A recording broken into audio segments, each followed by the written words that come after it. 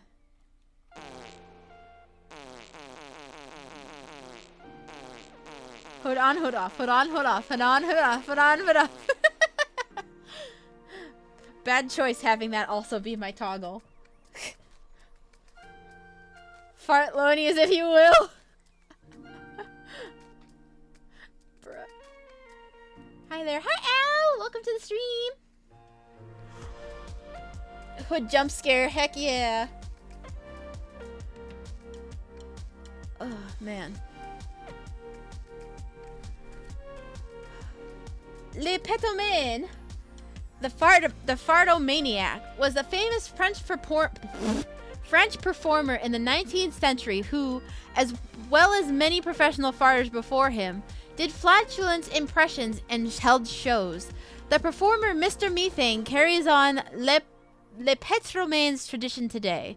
Also, a 2002 fiction film, Thunderpants, revolves around a boy named Patrick Smash who has an ongoing flatulence problem from the time of his birth. Since the 1970s, farting has increasingly been featured in film, especially comedies such as Blazing Saddles and Scooby-Doo. Amazing.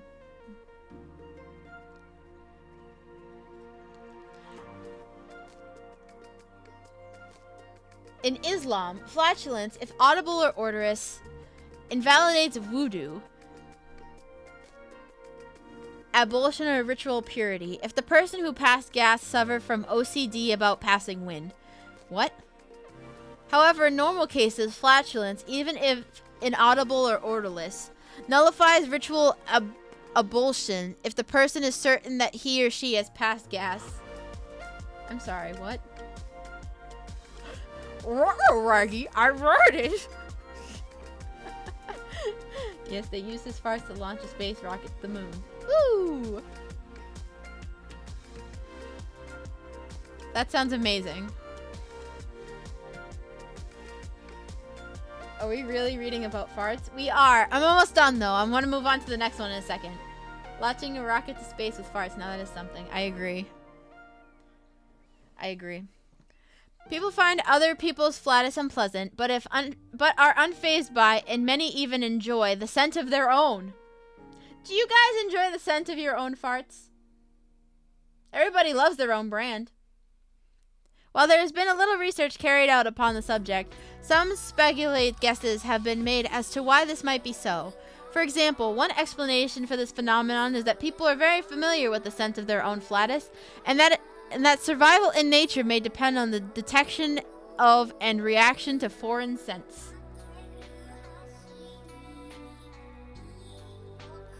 It's a cute movie. Hesitantly recommend.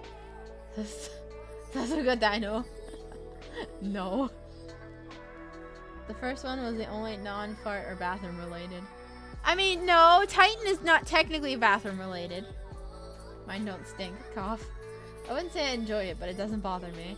No, I get self-conscious. Austin Powers, no reference acknowledged. See also, anti-flatulent, armpit fart, borbigamus, what is that? Oh, bowel sounds. Fart lightning, flatulence humor, the gas we pass, typathy, and fart. Oh, don't you worry, fart lightning is here. I have that up here. We're getting to fart lightning, don't you worry. Alright, next one. I was immune to hugs. Good. Don't worry, we have fart lightning. I'm gonna make sure we get to that tonight. Alright. So that was flatulence. Let me see what it says about talk. Yes. I like this article. Thank you for writing. Yes. Air poop. An editor has asked for a discussion to address the redirect air poop. What is air poop, bruh? Oh my god, what are some of these? Bad gas, walkie poo, blasting the pants cannon. Blast the pants cannon. What does that mean? What is walkie poo?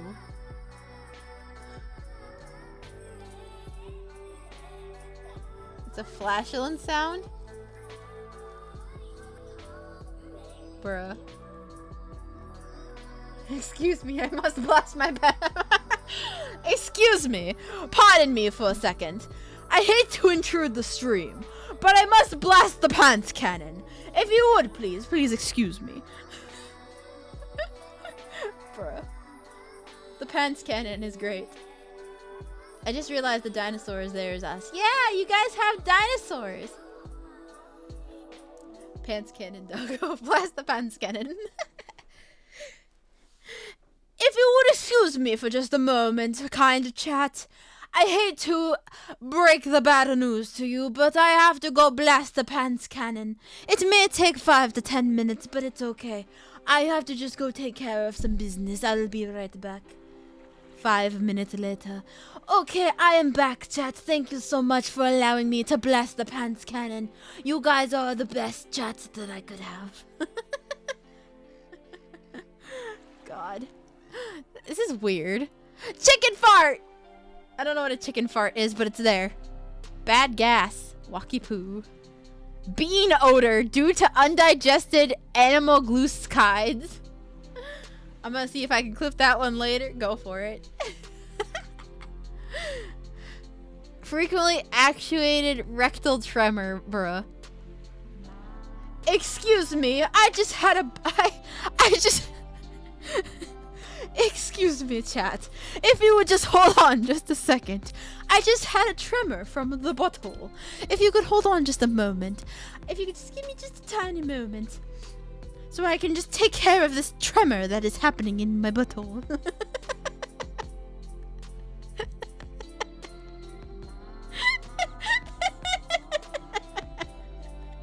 God, what the heck? Who comes up with this stuff? The rectal tremors have been awfully strong today, dear. Sounds like a Kids Next Door episode, bro. It really does. It does, though. I don't even know how to respond to that. You don't. That's the fun in it. You don't. You just sound so professional. I do. It's my glasses. I'm telling you. This is turning out better than expected. I'm glad that I could be of service.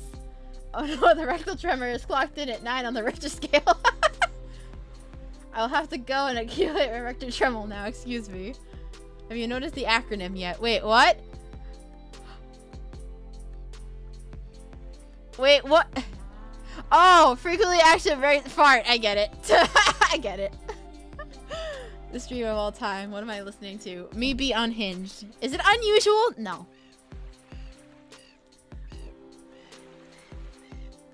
Wait, would it be the rectum scale? It could be. It's on the rectum scale. Hold on, wait, hold on. Let's just pause this for a moment. Okay. I'm gonna make some good content for you guys, alright? Here we go. This is gonna be some good content. Alright. Here we go. Okay. Hold on. Alright. Hello, chat. I'm so glad that I could have you here with me today. My name is Skiddosaurus Rex. Oh, hold on a second. Chat. I apologize. If you could excuse me for just one moment. I am having a tremor in my butthole that I need to take care of. Hold on one moment. Oh, God. Oh, this is terrible. Oh, God. Oh, my God. Oh, God. I can't believe this is happening. Oh, God. Man. Oh, goodness. Thank goodness nobody can hear this. I think that's I think that clocked a 9 on the rectal scale. Oh, my goodness. Pardon me, chat. Thank you so much for being patient. Thank you so much for being patient.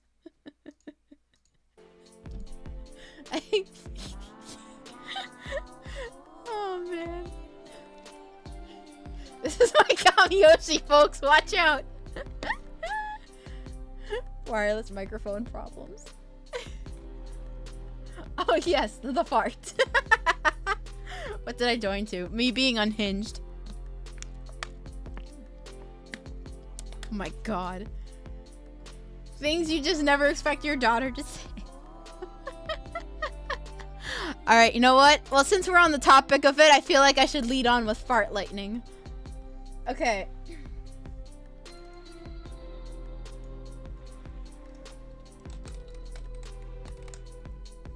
Alright, fart lightning. Here we go. This is a short one, so this one won't take too long. A fart is just a Bluetooth poop. Oh my God, that's so true, Ginger. I have never heard something so true. Alright, here we go.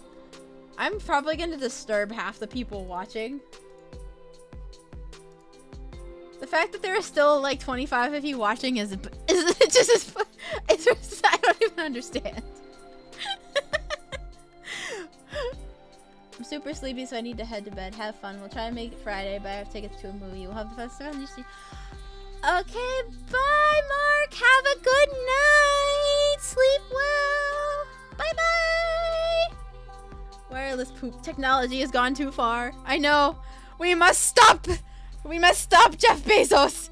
He's doing too much. Mark Zuckerberg. I'm too shocked to reach the close button. I know. Skiddo, we love the goofy chaos. This is exactly what we're here for. Are you sure? Are you sure, though? Dino Dad seems rather shocked.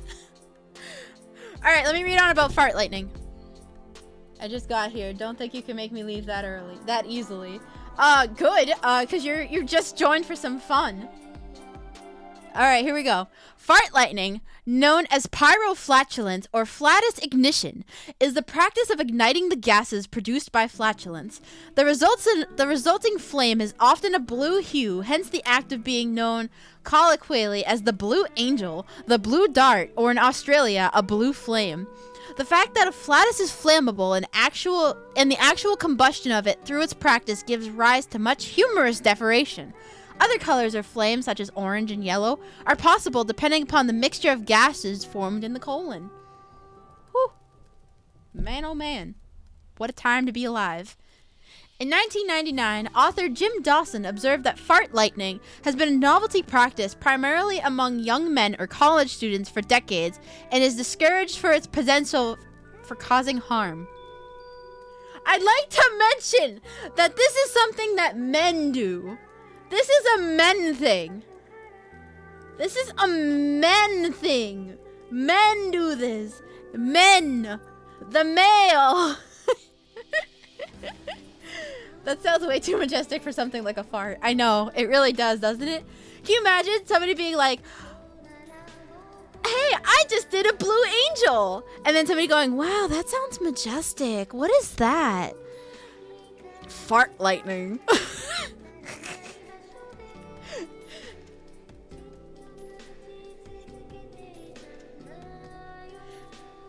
Hey, you. I just did something really amazing. It's called the Blue Angel. Can you believe it? Oh my god, that's so cool. What's a Blue Angel? That sounds really neat. What is that? It's fart lightning. It's fart lightning, yeah. It's really cool. What is fart lightning? Oh, well, see, get this. So, you position yourself in a way that basically your butt's like in the air, right? And then you go in and you take a lighter or like a match or something. You take like flame and you put it next to your butthole, and then you fart and then poof, flame. Interesting. Well then. What just happened?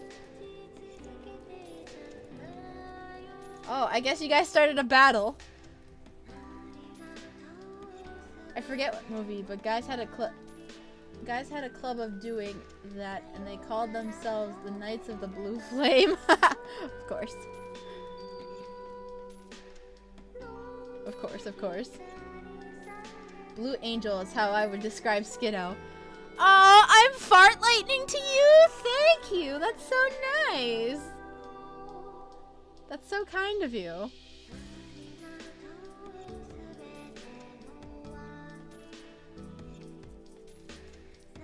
Such experiments typically occur on camping trips and same-sex group residences, such as tree houses, dormitories, or fraternity houses. With the advent of video sharing features online, hundreds of self-produced videos, both documentary as well as spoof, have been posted to sites such as YouTube. The people appearing in these videos are predominantly young teen males. Bruh. In his book, The Curse of the Self, Self-Awareness, Egotism, and the Quality of Human Life, author Mark Richard Leary explains how great of a deal of unhappiness is due to people's inability to exert control over their thoughts and behavior, and that stupid stunts, including lightning flatulence, were a way to make an impression and be included in a group bonding or hazing. Bruh. That's wild. Skiddo is fart lightning.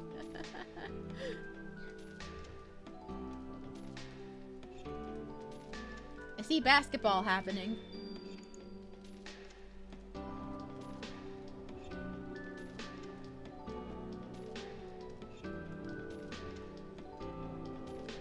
I just see dinosaurs flying around. Guys are so weird. Oh my god, I know. They are. There are many anecdotal accounts of flatus ignition, and the activity appears in a popular culture. In his book, Electric Dawn Quixote, the definitive story of Frank Zappa, author Neil Slavin quotes Zappa discussing the manly art of fart burning. In Zappa's lyrics for Let's Make the Water Turn Black, bruh, include Ronnie helping Kenny burning his poots away, bruh. Ronnie helped Kenny burn his poots away. Amazing. Another Zappa book quotes his neighbor Kenny Williams, saying that it demonstrates compression, ignition, combustion, and exhaust. There have been documented cases of flatulence during surgery being inadvertently ignited, causing patient injury and the risk of death. Bro, that's scary. Pootus? Yeah. Poots. That's crazy. And it talks about the science of it. Let's see what it says for the talk. Mythbusters, inconsistence on the gas color. We need Spike McGilling reference. Wow. Removed from a popular picture.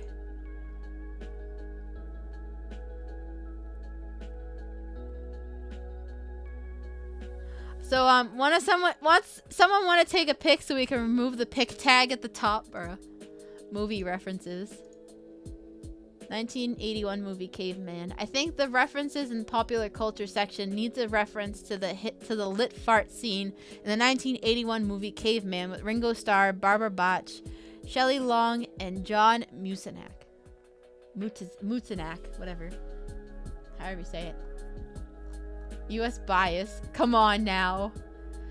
In order to fire fart, one must have a fart prepared in the anal cavity and a lighter at the ready. Then they fart onto the lighter. Really? Have a fart prepared and fart onto the lighter? Does this not feel like an encyclopedic language? Wikipedia isn't meant to be instructional, it's informational. Furthermore, I see no source suggesting that fire fart is a commonly used term in this. Well, actually.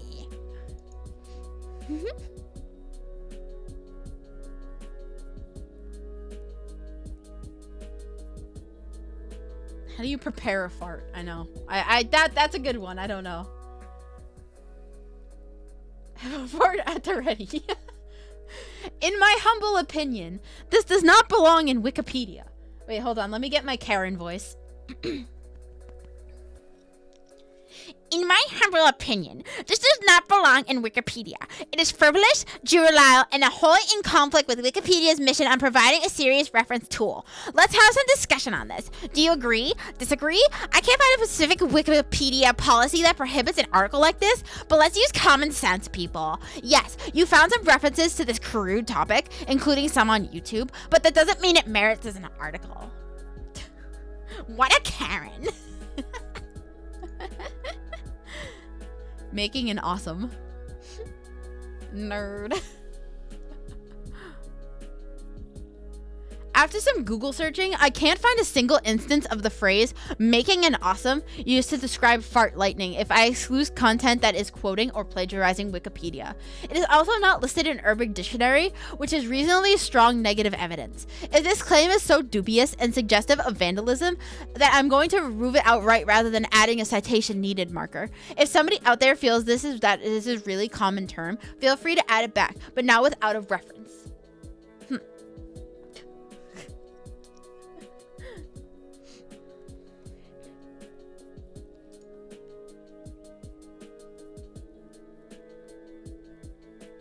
Safety.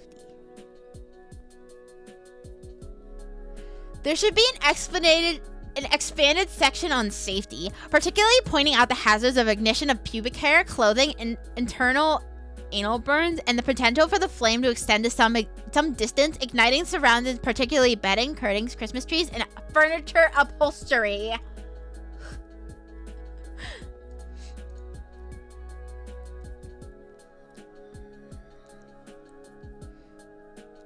It should be mentioned that you need some kind of diffuser to make the gas ignite. Air is often swallowed with food. This can provide enough oxygen to allow the flatulence to ignite inside the anus. I assure you this can happen if attempted without clothing on the anus. The underwear or pant can be considered a flame holder to minimize the chance of internal flame injury. I wonder if we can make the little dinos lightning fart. Imagine. If you're igniting farts, I don't think you care about your surroundings. That's true.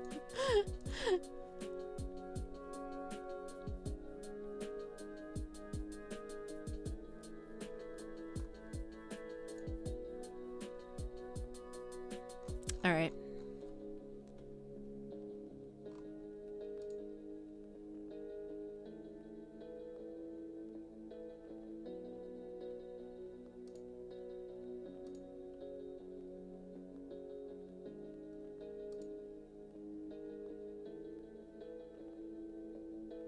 Well, that was fart lightning. How do I become a dino? You just talk. Now that you've talked in the chat, you should have a dino on the screen. That would be an interesting explanation to the fire department. How'd you burn your house down? Well, it's like this. Alright, next one. Space poop challenge.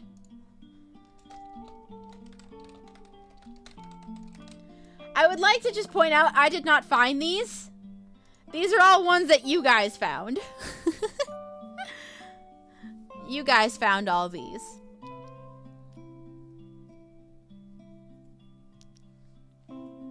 Alright.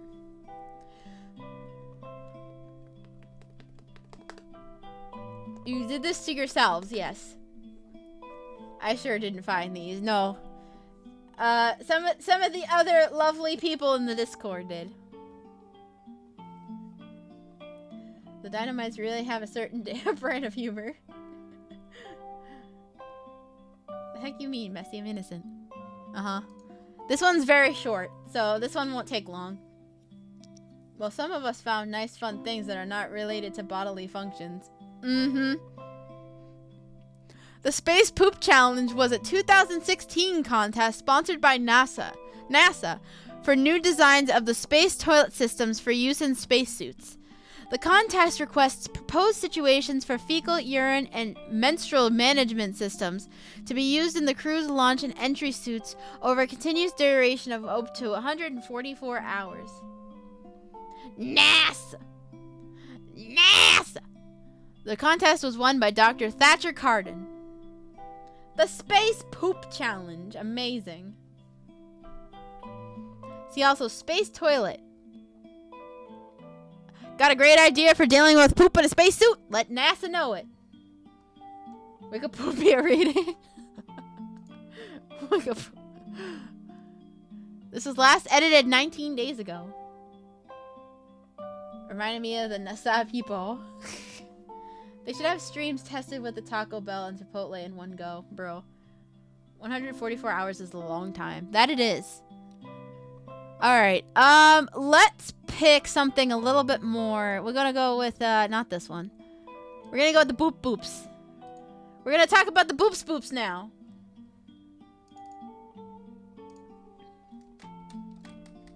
I don't remember who picked this one, but we're gonna do the boops boops now. Time for boops boops. He's a fish. This one at least sounds cute. We'll see. We'll see. I haven't read it. Boops boops, commonly called the bogue, is a series of sea bream native to the eastern Atlantic. In the 4th century BCE, boops boops was documented by Aristotle as box in his Historia Alamium. In the early 3rd century CE, Athenaeus in his De also called the fish box and suggested that the name came from the sound that the fish makes, greet, bon, roar. The name boops, ox-eyed, is mentioned due to the fish's large eyes. The scientific description comes from Carl Linnaeus in the 10th edition of Systema Naturae as Spartus boops. It was later reclassified under the genus boops. Yeah, I think this was Watcher. Distribution and habitat. The species is found off the coast of Europe, Africa, the Azores, and the Canary Islands, from Norway to Angola, and in the Mediterranean and Black Seas. It avoids brackish waters such as the Baltic Sea. A demersal and anti-seplangic feeder, it can generally be found at a depth of 100 meters and infrequently down to 350 meters. I can't think about the boots without hearing about the stuff. This is the bleeps, the sweeps, and the creeps. I know what you're talking about. Yeah. This is the Spaceball sound guy. The bleeps. The sweeps. And the creeps. That's not all he's lost. We've been jammed. Raspberry. There's only one man who would dare give me the raspberry. Lone Star. He was in the Police Academy movies too. Oh, it was Spaceballs all along. It all comes back down to Spaceballs, I'm telling you. It all comes back to Spaceballs. Guys, if we get to 2K, we're gonna do a Spaceballs watch along. So get that number rising. We're gonna do a 2K watch along.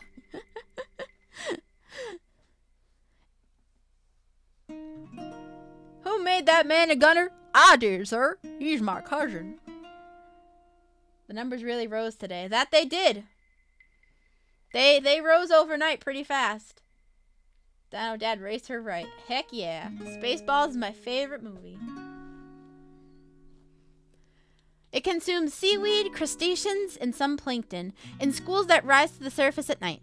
Individuals can reach 36 centimeters but average 20 centimeters. Sex determination in the bogue is unclear. It has variously been described as a rudimentary intersex organism, with a few intersex individuals, or a protogynous intersex, with individuals starting out as life as females and then becoming male later on. Interesting. Human use. The species is commonly fished, with 37,830 tons taken in 2008. European Commission standards include three size category for boop boops, from size 3, which in between 32 and 70 fish per kilogram, to size 1, which is no more than 5 fish per kilogram. I remember one year I asked her what she wanted to do for her birthday. The answer, watch Spaceballs. My work here is done. I mean, that's a good birthday wish, isn't it? Well done, sir. Well done. Trans fish. Yeah, trans fish.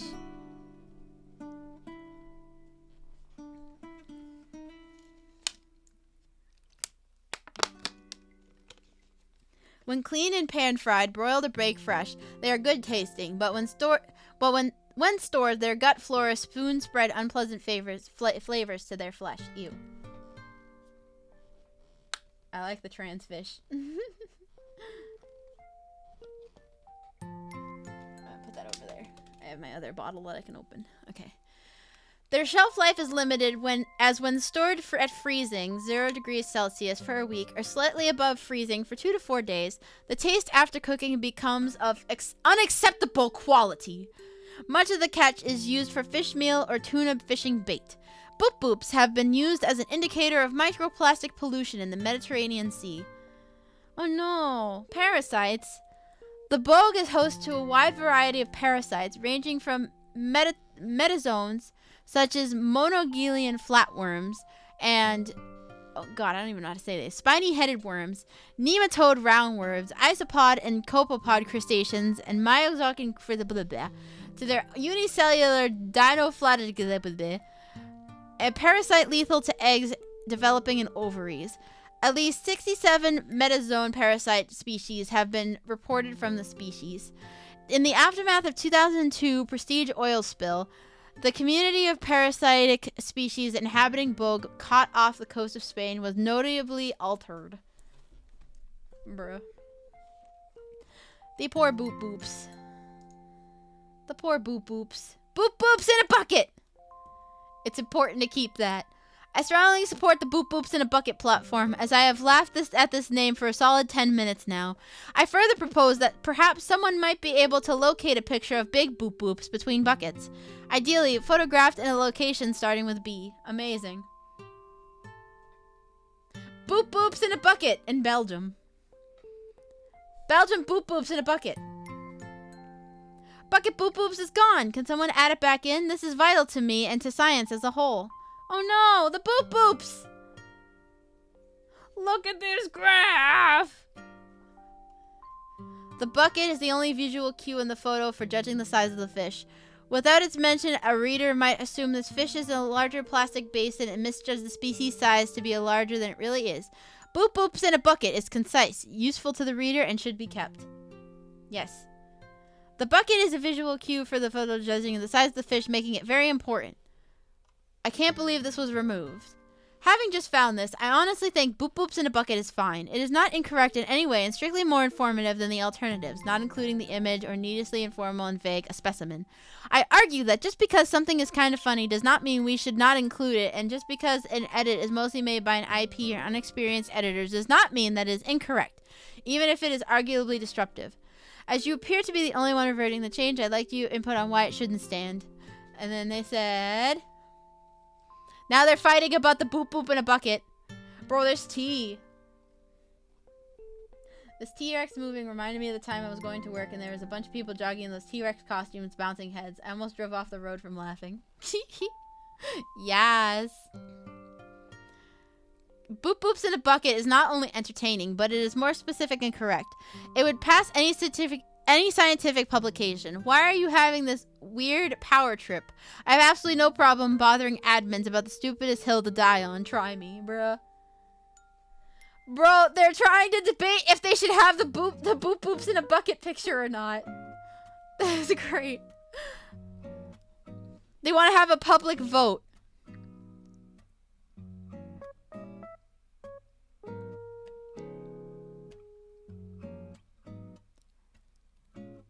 The edit. Oh, goodness. So what are they fighting for?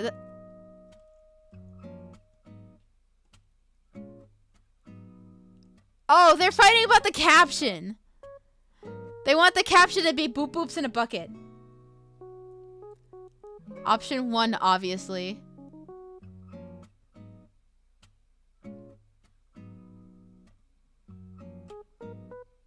It's a picture of boop boops in a bucket. Is this controversial or something? They're having a vote as to which one it should be. Please do not modify it. Okay, wait, hold on. So which one won? Did boop boops in a bucket win?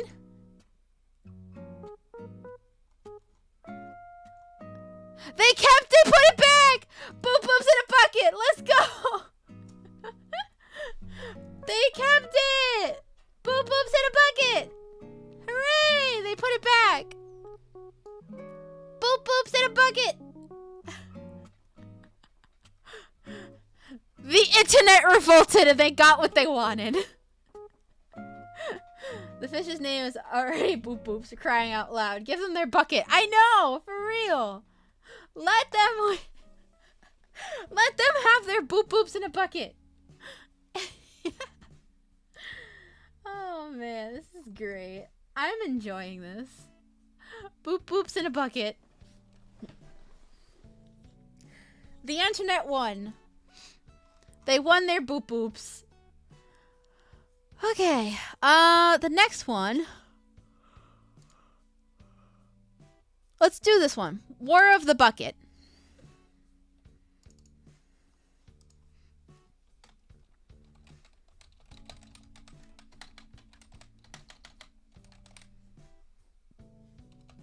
Okay.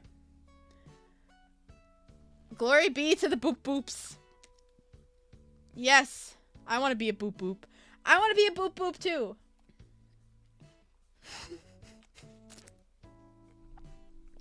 Life would be so much life would be so much simpler as a Boop Boop. I agree. Imagine having a life as a Boop Boop. That sounds like such a nice life to live. I'd boop the Boop Boop. Me too. I would love to boop the Boop Boop. A bucket war. Yeah, a bucket war with the Boop Boops. We should change the brandings from dinos to Boop Boops. For real. Forget being a dino VTuber. I want to be a Boop Boop VTuber now. Dinosaur VTuber? Nah. Boop Boop VTuber. I want to be a Boop Boop VTuber instead. Rebranding. Heck yeah. Let's go. Heck yeah. I want to be a Boop Boop. Write that down. Write that down. Boop boops for the win. Boop boops for the win. Who needs a dinosaur when you can be a boop boop? Boop boop for the win. Boop boop for the win. Who could be a dinosaur when you could be a boop boop instead? Boop 7 life. Yes! Boop boop! Agora que sos a boop boop.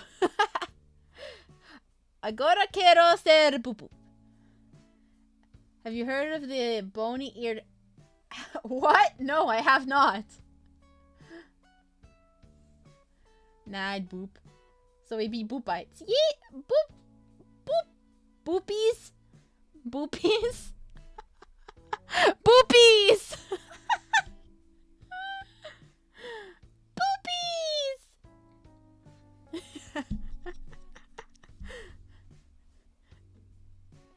Boopites. Boopies, yay! Yay! I don't know about that one. I don't know about that, Chief. I don't know about that one, Chief. Why, you don't like boopies? Why not? It's funny. Boopies! How do I join? Oh, the Discord? There's a link in the description below. You can join it using that link where the Discord thing is.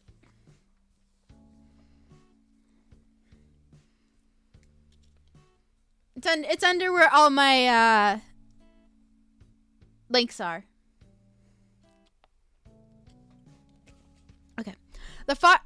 The fart. God. Boopy boopies. Someone get ready to throw a Pop-Tart at him. Let me try that again. The War of the Bucket, or the War of the Oaken Bucket, was fought in 1325 between the rival city-states of Bologna and Modena. It took the region of Emilia-Romagna in northern Italy. The war was an episode over a 300-year-long struggle between the Guelphs and the Galvines. Modena won the Battle of Zalponio, the only battle of war. Farts are ingrained in your brain, Skid. They are. They always will be. A common myth surrounding the War of the Bucket is that it was caused by the Modenese stealing a bucket from the Bologna War. I'm assuming it's not bologna. It's like Bolognese, right? I'm gonna say bologna because it's funny. However, that is mostly incorrect, as the bucket was, according to the most accurate accounts, taken as a trophy by the Modenese after the war. In fact, war was declared because Modena had captured the Bologna castle of Monteveno. I'm stuck on the city being named Bologna. Bologna. Bologna! Background. I can't say half these words, man. I don't know what half these words are. Okay. From the late Middle Ages to the Renaissance, northern Italy was divided between factions supporting the rival political claims of the Holy Roman Emperor and the Pope. Modena was Galabine. I recommend oversimplifies World of the Bucket. Funny and by the book. Fair enough. Oscar Mayer was born in the city of Bologna. Bologna. Bologna. The political difference was exacerbated. The natural conflicts over the border territories. Blah, blah, blah. In 1176, Frederick Barbarossa was defeated at the Battle of Legano by the Lombard League, which supported Pope Alexander III. That was the start of the protracted period of conflict in the medieval Italy between the Guelphs and the Galabines. Two opposing factions started the war against each other. The town of Modena was a staunch supporter of the Holy Roman Empire and pledged to be a Galabine city. The northern city of Bologna was a Guelph city and was led by the popes because it supported them. Going out again. Oh, man. Good luck, Dino Dad. Stay safe.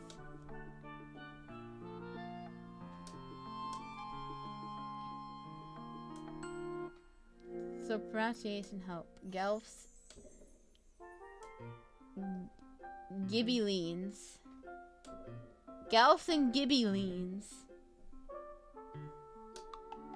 Gibbe. Gibbe! Gibbe! Okay, I'm done. Sorry. In 1296, Bologna seized Bazzano and Savino from Modena. Modena. This is very Italian. Pope Boniface the Eighth confirmed Bologna's title that same year.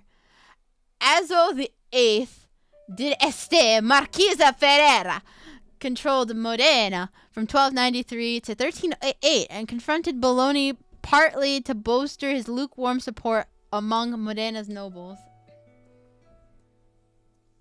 Is it pronounced Jib or Gib? I don't know. That's a good question. Giboops. Giboop. Giboops. Giboops. Gibbe. Okay, what is the where's the bucket coming? I'm confused. Why is it called the War of the Bucket?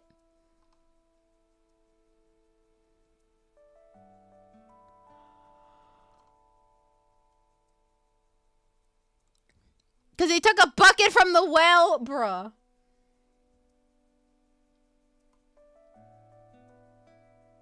This is weirder than the bottle incident. What is the bottle incident?